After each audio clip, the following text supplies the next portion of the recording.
Magandang umaga. Magkano nga ba ang sahod ng isang teacher sa Amerika? Ito po yung usual na tinatanong sa akin ng mga kakilala ko sa Pilipinas at saka yung mga kakilala kong pinina nasa Amerika pero wala sila sa teaching industry. So ito na nga po, iba-ibang distrito, iba-ibang state, iba-iba yung pasahod nila. At dahil nandito ako sa Arizona, ang tatalakayin ko ngayon, ang share ko ay ang sahod ng isang guro dito sa Amerika. Actually, pareho lang naman yung sahod ng special education teacher at saka general education teacher. So, ang kaibahan lang based sa aking experience ay ako bilang special education teacher, meron kaming tinatawag na stipend. Ngayon kung magkano, depende yan sa bawat distrito. Meron yung district na nagbibigay ng $5,000. Meron yung mga distrito na 1,000, 2,000, 3,000, or even more, or even less than 1,000. So, it all depends. At saka, case-to-case basis yan. So, ang starting salary ng mga distrito ay siguro 48,000 a year. Kasi nag-start ako doon sa below 50,000 bachelors. And then, other districts, kino-consider nila yung number of years ng experience mo.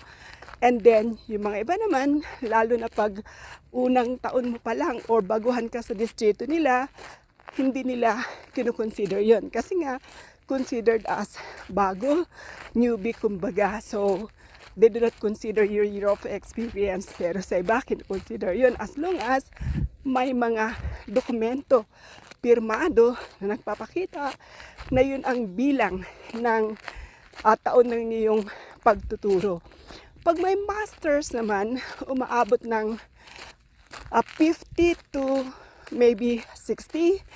Pero pag may doctorate, PhD, EDD degree ka, lalo na kung 20 plus years na ang teaching experience mo, posibleng maaabot mo ang $80,000. But wait, there's more. Ang nakikita lang kasi ng iba ay yung total amount of dollars. Pero alam niyo ba na ang deductions ay dolyares din. So, malaking percentage ang napupunta sa tax. Dalawang klase pa yan, federal tax at saka state tax. Malaking amount ang napupunta sa insurances at saka retirement, socials, and etc. So, sa kabuuan, ang gross mo, pag nasa $80,000 a year ka ay umaabot ng mahigit 4 na milyong piso sa Pinas. Gross po yun. Pero, ang magiging net mo na lang ay siguro 3,000 a month. Kasi napunta na-distribute na sa kung saan-saan. Like taxes, insurances, retirement, social, and other fees. So yun po i-consider natin. Hindi lang natin titingnan yun, malaki yung sweldo doon.